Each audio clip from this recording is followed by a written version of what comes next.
فاسألوا أهل الذكر إن كنتم لا تعلمون۔ السلام علیکم ورحمۃ اللہ وبرکاتہ۔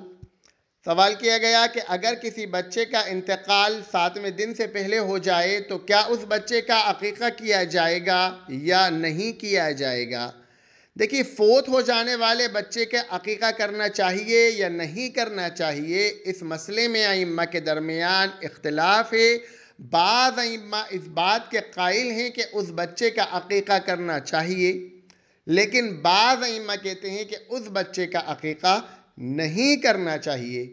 احناف کے ائمہ کی یہی رائے ہے کہ اس بچے کے عقیقے کی ضرورت نہیں ہے، کیونکہ وہ بچہ یہاں سے جا چکا، 7ویں روز سے پہلے اس کا معاملہ ختم ہو چکا، اب اس کے لیے عقیقے کی ضرورت نہیں ہے۔ لیکن امام شافعی رحمۃ اللہ علیہ اور امام احمد بن حنبل رحمۃ اللہ علیہ کا کہنا ہے کہ فوت ہو جانے والے بچے کی طرف سے عقیقہ کیا جائے گا۔ وہ دلیل دیتے ہیں کہ اللہ کے رسول صلی اللہ علیہ وسلم نے فرمایا کہ ہر بچہ عقیقے کے بدلے رہن ہے، تو 7ویں دن اس کا عقیقہ کیا جائے اور اس کا سر مونڈا جائے اور اس کا نام رکھا جائے۔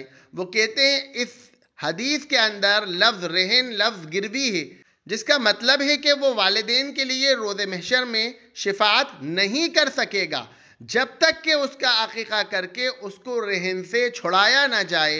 اسی لیے وہ کہتے ہیں کہ فوت ہو جانے والے بچے کا عقیقہ کرنا چاہیے، کیونکہ روز محشر کے اندر وہ شفاعت نہیں کر سکے گا اپنے والدین کی۔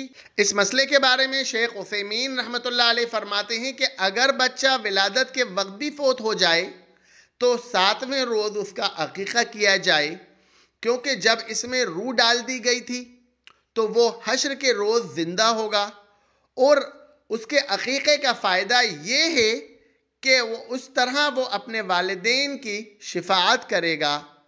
لیکن وہ کہتے ہیں کہ کچھ ائمہ کا یہ بھی کہنا ہے کہ اگر 7ویں دن سے قبل فوت ہو جائے تو اس کا عقیقہ ساقط ہو جاتا ہے، کیونکہ عقیقہ اس کی طرف سے مسنون ہے جو 7ویں دن تک زندہ ہو۔